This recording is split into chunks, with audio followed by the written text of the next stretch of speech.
Être salarié, est-ce vraiment la pire chose qu'il puisse vous arriver ?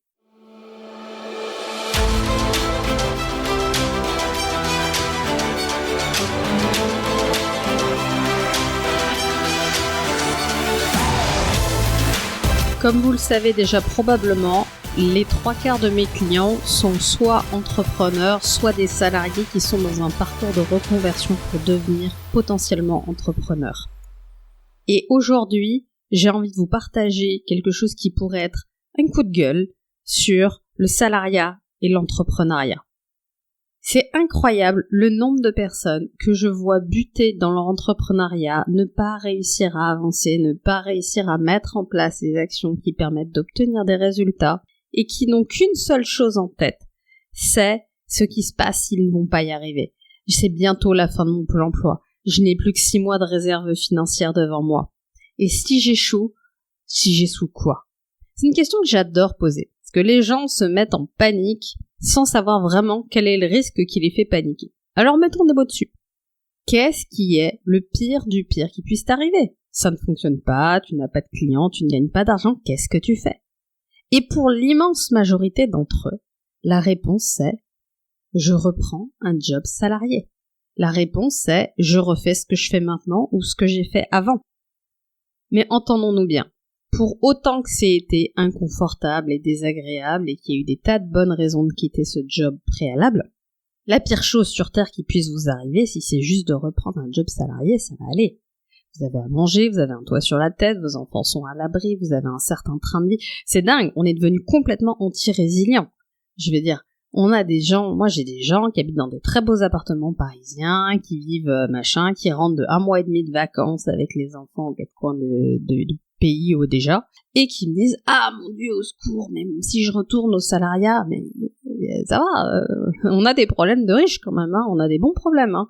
Il y a des gens qui savent pas comment ils vont nourrir leurs enfants ce soir. Nous, notre sujet de panique, c'est « Ah mon Dieu, au secours, je ne veux pas redevenir salarié. » Et en même temps, il y a une vraie raison à ça. Il y en a plusieurs d'ailleurs. Et je voudrais dans cet épisode qu'on explore ensemble, le salariat d'un côté et l'entrepreneuriat de l'autre. C'est quoi les avantages, les inconvénients des deux ? Et au-delà du fantasme et de tout ce qu'on se raconte, des deux côtés d'ailleurs, qu'est-ce qui me correspond vraiment ? Parce que ce qui est très drôle, c'est que l'immense majorité des entrepreneurs que je connais, et j'en fais partie, je peux lever la main la première, il y a eu un moment donné dans leur vie où ils n'ont juré que par le salariat. Et ils trouvaient ça génial, ils pensaient que les entrepreneurs étaient des dingos. Donc, juste qu'on voit que c'est juste un prisme. On met en lumière une partie des avantages et des inconvénients qui correspondent à nos valeurs ou à nos croyances et nos fantasmes.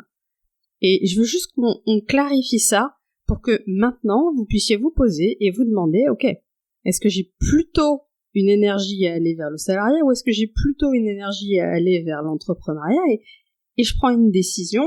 Et si c'est plutôt l'entrepreneuriat, mais que la typologie de métier que je fais s'exerce plutôt en salariat, je trouve une solution. Si c'est plutôt l'inverse, si c'est plutôt, j'ai une typologie de métier, j'en sais rien, moi, je voudrais être vidéaste. C'est plutôt une typologie de métier qui aujourd'hui s'exerce en freelance. Mais moi, je voudrais être salarié. Je vous garantis qu'il y a des moyens de réussir à le faire en salarié. Donc, je veux juste qu'on clarifie ça pour arrêter de s'obliger à vivre une vie qui n'est pas la nôtre parce qu'on pense que la seule façon qu'on a de vivre ce qu'on a envie de vivre, c'est de faire un truc qui ne nous correspond pas. Et moi, vous le savez, ici, mon message, c'est vous permettre de vivre la vie de vos rêves dès maintenant, en s'approchant le plus possible de ce que vous voulez faire et en arrêtant de se contraindre et s'obliger à faire des trucs qui vous ressemblent pas. Donc on va voir ça ensemble.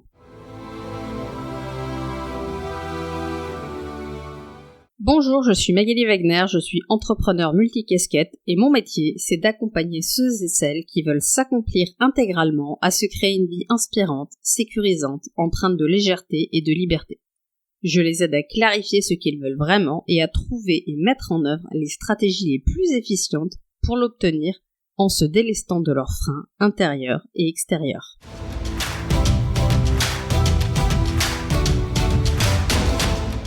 Pour démarrer ce podcast, je voudrais juste revenir sur un point, c'est que quand on est salarié et qu'on a une mentalité de salarié, on a tendance à voir l'entrepreneuriat comme un truc de hippie dangereux qui est insécure et qui potentiellement génère trop d'argent.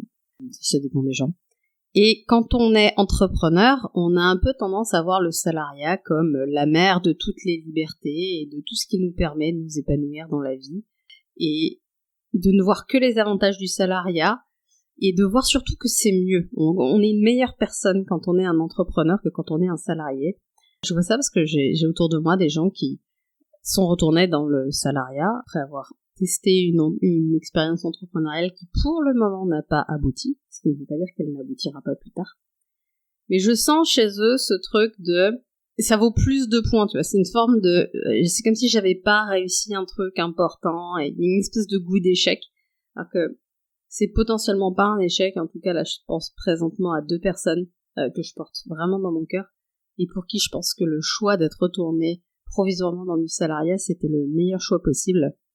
Et d'ailleurs, elles s'y épanouissent, c'est 2 femmes en l'occurrence, s'y épanouissent vraiment, mais je pense à un homme aussi, qui s'y épanouit moins, mais qui par contre a récupéré plein de trucs qui lui manquaient d'avant, et quand même la balance avantage-inconvénient, elle est plutôt cool. Donc après, quand on récupère ces balances, comment on crée la nouvelle vie. Donc je veux juste voir que, 1, c'est ni un fantasme, ni bien, ni mal, et vraiment, nettoyez-vous la tête de c'est au-dessus ou c'est en dessous, parce que ça, c'est un truc qui va vous empêcher de prendre une décision qui est juste pour vous.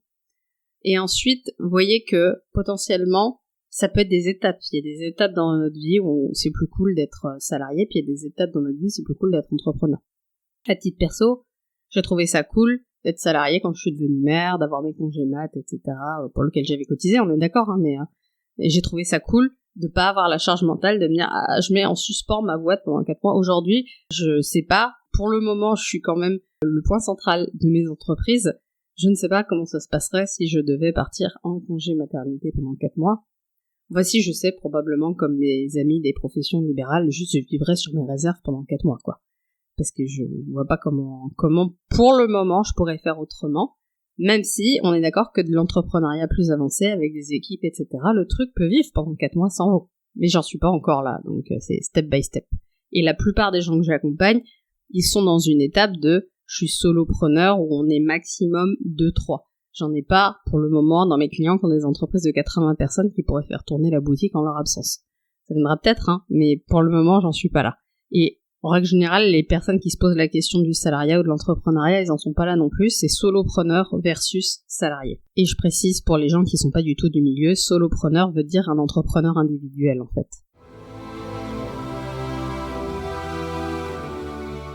Alors commençons par ce qui est le plus connu, le salariat. Le salariat, c'est quoi ? Le salariat, c'est un peu comme si vous voyagez sur un gros paquebot. Vous n'êtes pas à la barre, mais vous bénéficiez de sa stabilité, des repas à heure fixe, d'une équipe qui est là pour vous soutenir, etc. Il y a des contraintes, d'horaires, il y a des supérieurs hiérarchiques, mais en échange, il y a une forme de sécurité. Un salaire fixe, des congés payés, une couverture sociale, et n'oublions pas, il y a toujours des limites à cette sécurité.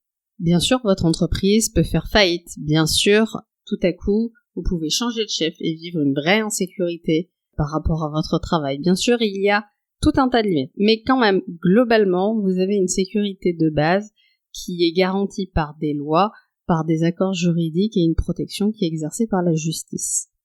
Donc, si on regarde un peu plus en détail, c'est quoi les avantages du salariat ? 1. Stabilité financière. Un salaire régulier qui est versé chaque mois, indépendamment de votre performance, de la conjoncture sociale, des performances de l'entreprise, ou de ce qui pourrait se passer. Et vous êtes 15 jours en arrêt de travail parce que vous avez un gros problème de santé, vous êtes payé de la même façon. 2. Protection sociale. Vous avez une couverture sociale, santé, retraite, chômage, beaucoup plus avantageuse que celle de n'importe lequel des chefs d'entreprise. Moi qui suis aujourd'hui à mon compte et chef d'entreprise, je peux vous dire que si demain, pour une raison ou pour une autre, je ne peux plus travailler, heureusement que je mets en place des prévoyances et des choses comme ça, parce que sinon on va avoir un souci, parce que je ne peux pas compter sur un système auquel j'aurais cotisé par ailleurs, de manière automatique, il faut tout prévoir. Les congés payés. Vous avez 5 semaines de congés payés par an quand vous êtes entrepreneur, les congés payés, vous vous asseyez dessus, vous en faites une guirlande. Il y en a pas. Formation professionnelle. Les employeurs ont l'obligation de contribuer à la formation de leurs salariés. Des horaires de travail définis, un temps de travail limité en temps normal à 35 heures. Pour les cadres, ça a tendance à monter sérieusement au-delà, mais en temps normal, des heures supplémentaires sont rémunérées. En matière d'entrepreneuriat, Le temps de travail, c'est le temps qu'il vous faut pour faire le travail que vous voulez faire, pour avoir les résultats que vous voulez avoir. Une protection contre le licenciement. On est d'accord que, sauf à avoir une catastrophe, vous pouvez pas être licencié comme ça du jour au lendemain, sans rien, sans assurance, sans rien. Et puis derrière, vous avez le chômage. Des évolutions de carrière, possibilité de gravir les échelons, d'accéder à des postes plus élevés, etc. Les mutuelles d'entreprise, là aussi on est dans la couverture sociale, mais c'est l'entreprise qui vous fournit ça en plus. Un certain nombre d'avantages supplémentaires, ça dépend des entreprises dans lesquelles vous êtes, mais comité d'entreprise, qui paye les vacances, les tickets resto, participation, intéressement. Je connais des boîtes, moi j'ai failli aller travailler pour le groupe Mars, où globalement, intéressement et participation, ça représente quasiment entre 1 et 2 mois de salaire par an de plus. J'ai des amis qui travaillent dans une entreprise de l'aéronautique. La moitié, voire les 3/4 de leurs vacances sont payées, le centre aéré, les trucs de la nounou, etc. C'est ouf. Je veux dire, par rapport à si vous n'avez pas ces avantages-là, c'est vraiment l'écart, il est quand même monstrueux en termes de coût de la vie, quoi. Et le cadre social, les interactions quotidiennes avec des collègues, l'esprit d'équipe, les opportunités de réseautage. Pareil, quand vous êtes entrepreneur, vous n'avez pas nécessairement ça. La plupart sont aujourd'hui en télétravail, éventuellement ceux qui vont en coworking, mais vraiment, on n'a pas ce truc-là. Maintenant, les inconvénients du salariat. Moins d'autonomie, les décisions sont prises par la hiérarchie, limitent les marges de manœuvre du salarié. Des horaires moins flexibles, la plupart des emplois salariés ont des horaires fixes, ce qui peut être contraignant. Un plafonnement des revenus. Sauf promotion ou augmentation, le salaire n'évolue rarement au cours de l'année et il n'est clairement pas lié à votre performance. Le risque de routine, les tâches peuvent devenir répétitives, monotones et on peut se mettre à stagner voire à régresser. La pression de la hiérarchie, avec un supérieur qui évalue et donne des directives, avec qui vous pouvez avoir d'excellentes relations, ou pas. Moins de contrôle sur l'environnement de travail. Vous ne choisissez pas où vous travaillez, comment est votre bureau, est-ce que vous êtes au soleil, pas au soleil, etc. Là, typiquement, moi je vous parle je suis en train de faire un podcast de mon bureau qui est en vue sur mon jardin avec les pins, la pinette, bon alors il n'y a pas les cigales, parce que là maintenant on est au mois d'octobre, mais c'est vraiment pas le même environnement de travail que le néon sous lequel j'ai travaillé dans mon boulot d'avant. Le risque de burn-out lié à la pression des indicateurs mis par des entreprises qui veulent obtenir des chiffres. Je pense notamment à toutes les entreprises qui sont en refinancement ou toutes les entreprises qui sont en difficulté financière et qui demandent des résultats parfois dingues à leurs équipes pour s'en sortir. Le temps passé dans les transports, alors oui, bien sûr, aujourd'hui le télétravail s'est démocratisé, mais c'est toujours difficile. Pour avoir un mari qui travaille en 100% télétravail dans le domaine de l'informatique, je peux vous dire à quel point, même encore maintenant et même post-Covid, avoir un job en 100% télétravail, c'est enfer et damnation dans certaines boîtes. Ça dit vraiment quelque chose de l'entreprise et de son envie de contrôler les personnes ou pas. Et c'est vraiment hyper intéressant. Lui, par exemple, c'est un avantage sur lequel il n'a pas envie de revenir, il n'a pas envie de déménager à chaque fois qu'il change de job, il n'a pas envie de, voilà, aujourd'hui on s'est acheté une belle maison, on s'est installé, on est en train de finir de l'aménager avec les enfants, on n'a pas envie de déménager à chaque fois qu'il change de job et on n'a pas envie de se limiter en termes de possibilités d'évolution à chaque fois qu'il change de job. La sécurité de l'emploi, elle reste relative, malgré les risques de protection. Moi j'ai la dernière cliente avec qui j'ai commencé le coaching, donc pour ceux qui savent, avec moi, il y a toujours au moins un rendez-vous avant qu'on commence à travailler ensemble. Et donc, on a fixé le cadre, on décide de travailler ensemble, etc. Premier rendez-vous, on démarre le coaching, elle me dit, alors les choses ont changé. J'ai dit, ok, super, il s'est passé quoi? Et alors, on m'a changé de chef, on m'a changé d'équipe, ça part en vrille, mon employeur vient de me proposer une rupture conventionnelle. Il s'était passé 15 jours. Hein.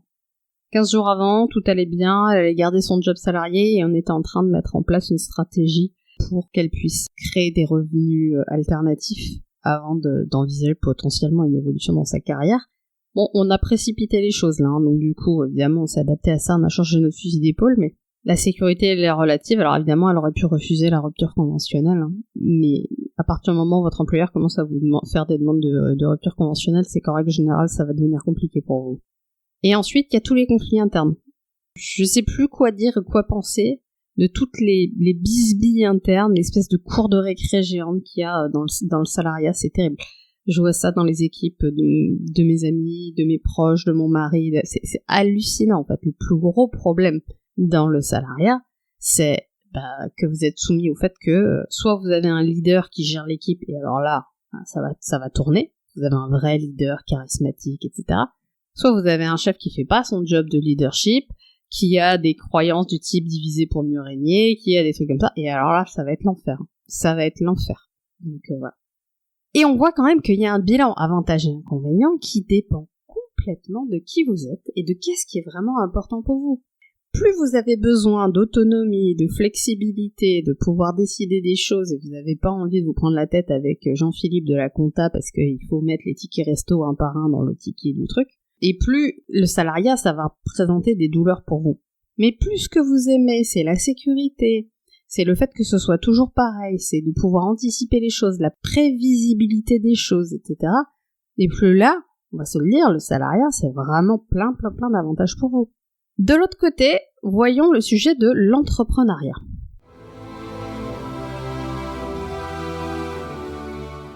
Alors l'entrepreneuriat, ce serait plutôt un catamaran, vous voyez, tout à l'heure on avait un paquebot, là on est plutôt sur catamaran. C'est vous qui décidez du rythme, des escales, de où vous allez.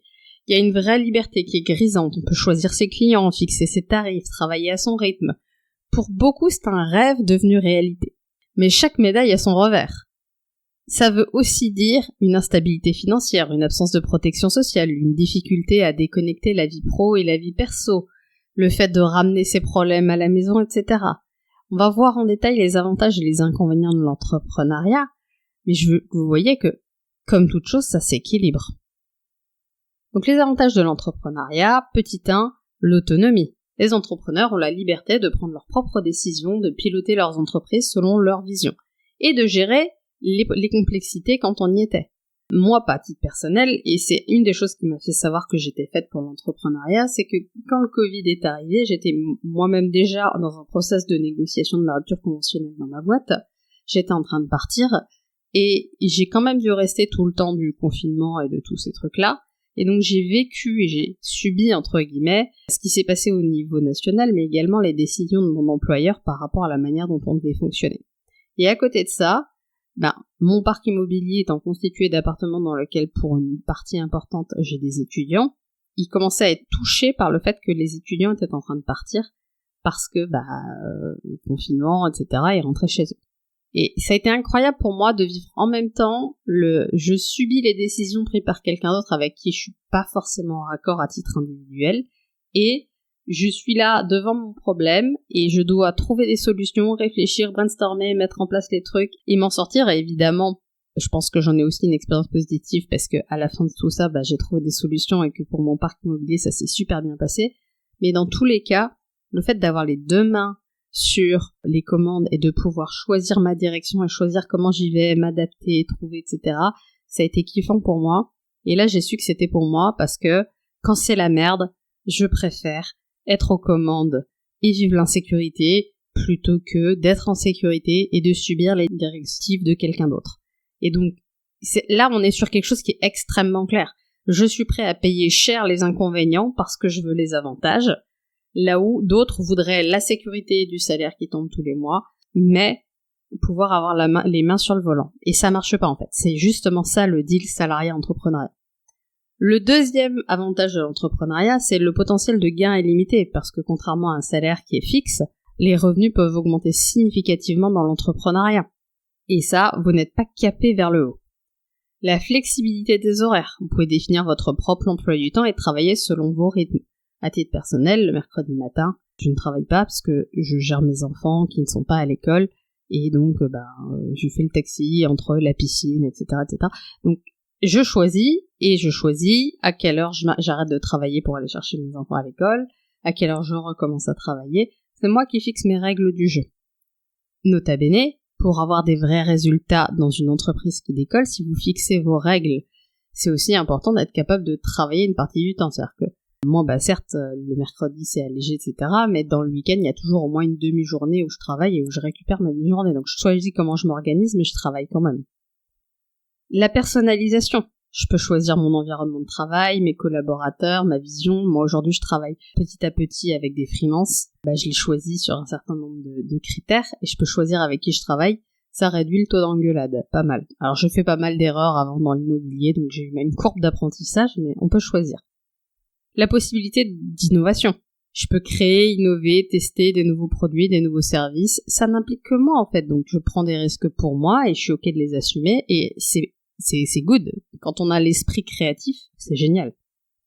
La satisfaction personnelle de créer quelque chose qui a du sens pour soi et de réaliser quelque chose qui compte pour nous, que ce soit, quand je vois des gens qui créent de l'artistique, etc., ça prend matière, ça prend forme, ça a du sens.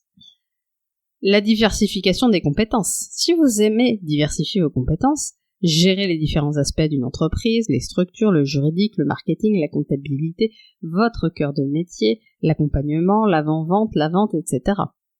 Pas de plafond de carrière. Il y a la croissance et l'évolution de la carrière. C'est juste vous qui définissez jusqu'où vous allez. Les bénéfices fiscaux, parce qu'en France, les statuts juridiques des entreprises offrent des avantages fiscaux qui peuvent être intéressants. Je vais juste prendre le plus simple, mais en matière d'auto-entreprise, quand vous avez 22% de taxation de vos bénéfices, ça veut dire que, alors derrière, vous allez payer votre impôt sur le revenu. Mais même là, si vous avez le droit au prélèvement libératoire à 2,2%, vous vous rendez compte, vous touchez, en gros, vous payez 25% de votre chiffre d'affaires, et ça devient votre salaire. Il n'y a aucun autre type de régime où c'est possible comme ça. Même en tant que salarié, déjà, c'est 50% de votre salaire, entre ce que paye votre patron et ce que vous avez dans la poche qui est prélevé pour un certain nombre de choses.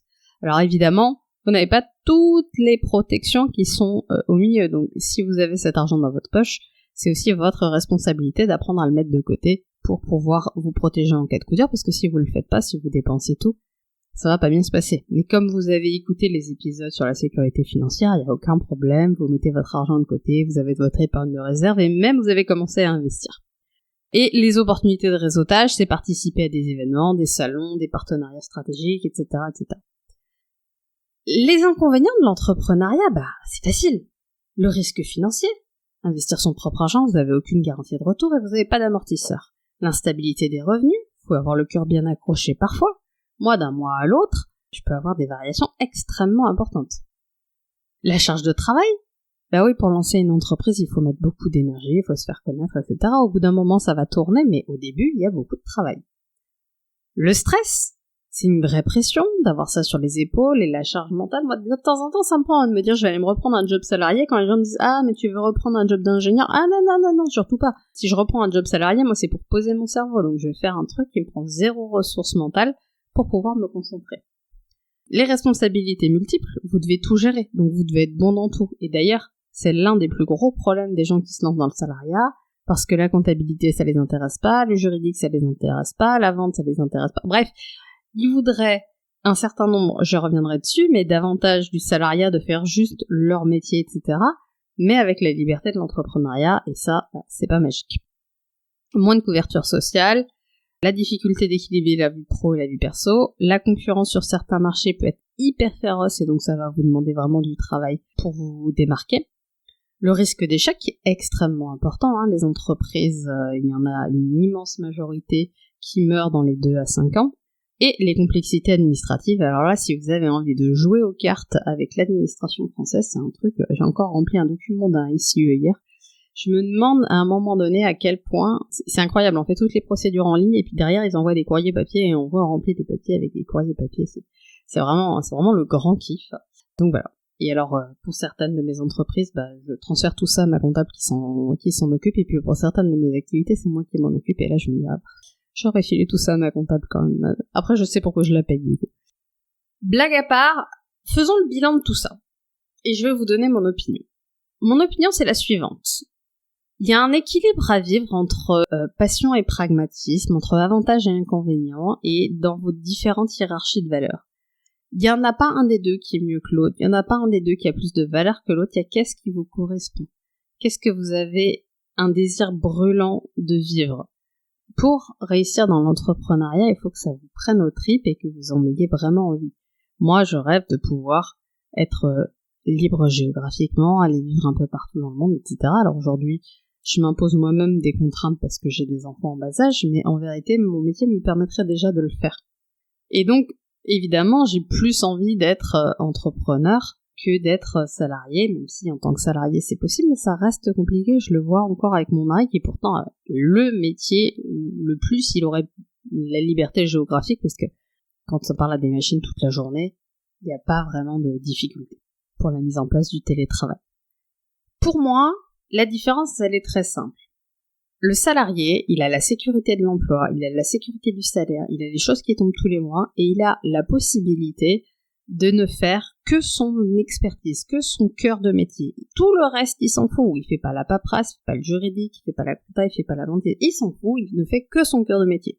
Moyennant quoi, on lui impose des conditions de travail, un cadre et des choses extrêmement strictes à côté. L'entrepreneur, de son côté, lui, il a la liberté de faire ce qu'il veut. Il fait ce qu'il veut, quand il veut, où il veut, partout dans le monde, au moment où il veut. S'il veut travailler la nuit, dormir le jour, il fait exactement ce qu'il veut. Moyennant quoi, le prix à payer, c'est de devoir tout faire au début, de devoir se former à tout, de devoir être multitâche et de devoir apprendre à devenir bon dans des domaines qui sont pas votre zone d'expertise et de génie au départ. Et c'est ça le deal en fait. C'est ça le deal. Le deal, c'est d'être capable de passer de l'un à l'autre. Et vous pouvez pas vouloir les deux. Moi, si demain je devais reprendre un job salarié, je reprendrai un job salarié, mais version 35 heures, 39, peu importe. Pas la version 70 heures comme je le faisais avant. Les 40 heures, c'est pas un problème. Et à côté de ça, je mettrais en place une autre activité. Moi, je développerais mon salariat à côté. Et ça n'est pas un problème en soi, hein. J'ai réussi à faire tout mon parc immobilier à côté d'un job salarié où je faisais des heures au carré et j'avais 2 bébés à l'époque. Enfin, franchement, c'est possible de le faire. Après, je dis pas que c'est facile. Il faut savoir comment on est émotionnellement, etc. C'est une question de détermination. Puis moi, à l'époque, j'étais en mode urgence vitale. Donc j'avais un besoin viscéral que ça fonctionne, et donc c'est sûr que ça donne une énergie de dingue. Mais même, petit à petit, petit bout par petit bout, si vous le faites le soir, si vous le faites le week-end, vous pouvez avancer. C'est pas l'un ou l'autre, ça peut être l'un et l'autre. En tout cas, je crois pas que la pire chose sur Terre, ce soit de redevenir salarié. Et pour les gens qui m'écoutent et qui sont dans mon métier, nos amis les coachs, thérapeutes et tout ce qui est les métiers d'accompagnement, c'est aussi possible de faire ça sous une certaine forme dans le monde du salariat. Et c'est incroyable, j'en connais, hein, j'en ai même de ma promo qui ont réussi à être coach en entreprise. Ça se fait très bien. Et donc du coup, eux, ils peuvent se concentrer sur que leur cœur de métier et plus avoir à gérer tout le reste. Vous pouvez aussi chercher ça en fait. Le salariat, c'est pas juste un job que vous détestez, c'est vous qui choisissez quel job vous voulez faire et c'est vous qui choisissez les contraintes que vous voulez avoir. Mais en règle générale, vous avez vraiment des options à votre disposition et vous pouvez créer un système qui vous correspond. Là, je pense à quelqu'un qui est extrêmement cher dans mon cœur. Elle a repris un job salarié et en fait, son job salarié, c'est littéralement ce qu'elle faisait avec moi avant. C'est incroyable en fait qu'elle ait réussi à se créer cette opportunité-là dans un environnement qui lui correspond parfaitement.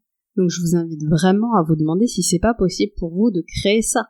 Et évidemment, elle a récupéré sa sécurité financière, elle a arrêté de travailler tous les week-ends, machin, elle retrouve de l'énergie, et à côté de ça, elle peut redévelopper quelque chose et avancer. En tout cas, ce que je voulais vous partager aujourd'hui, c'est que je crois pas que le salariat soit la pire chose qui puisse vous arriver. Je crois que tant que vous avez des ressources, vous avez toujours la force d'avancer. Et si vous devez reprendre un job salarié parce qu'à un moment donné, financièrement, vous êtes raide, eh ben, mettez en place des actions pour vous protéger et que ça n'arrive plus. Il y a beaucoup de choses à faire, on en parle ici sur le sujet de l'argent, si c'est uniquement l'argent qui vous pousse à reprendre le salariat. Mais ça peut être autre chose, ça peut être d'être plus cool par rapport à la vie de famille, etc. Et ça n'est pas un échec, ça peut être juste une pause. Et après, vous pouvez retrouver de l'énergie et y retourner si vous avez vraiment envie de devenir entrepreneur. Mais est-ce que vous avez envie d'être entrepreneur ou est-ce que vous avez envie de faire comme tout le monde ou de faire le truc qui est à la mode ou de faire le truc que tout le monde dit que c'est mieux? Parce qu'en ce moment, l'entrepreneuriat est à la mode. Ça va passer, vous inquiétez pas, ça va passer. La question c'est, comment je vis une vie qui m'inspire, moi, tous les jours? Pas dans le fantasme. La vie qui m'inspire, je suis prêt à payer les inconvénients de cette vie-là pour avoir la vie que j'ai envie d'avoir. Donc je vous invite vraiment à vous focaliser là-dessus, et puis à vivre la vie qui est faite pour vous, en fait. Vivez la vie qui est faite pour vous, écoutez-vous, écoutez vos feedbacks intérieurs, écoutez les feedbacks de la vie autour de vous, et tout va bien se passer.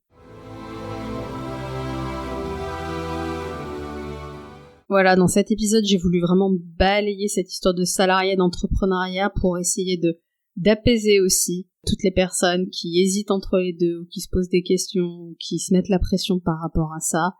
La vie est longue, on a le temps, C'est pas un sprint qu'on doit remporter en 6 mois. On a le temps de faire certaines choses, développer certains paradigmes à certains moments. C'est ok à certains moments d'avoir plus la valeur famille, à certains moments plus la valeur business, à certains moments plus la valeur autre chose. Prenez le temps de vivre les différentes facettes de la vie. C'est comme si vous aviez un buffet à volonté devant vous. Vous n'êtes pas obligé de remplir votre assiette avec tout ce qu'il y a dedans devant vous au même moment. Vous avez le droit de vous dire, en fait, le buffet, il sera là demain, il sera là après-demain. Si je goûtais juste un truc à la fois, ce serait comment? Vivez une vie qui vous inspire. Soyez heureux d'expérimenter l'expérience de vie que vous avez. Je vous embrasse, je vous aime fort, prenez soin de vous et à la semaine prochaine.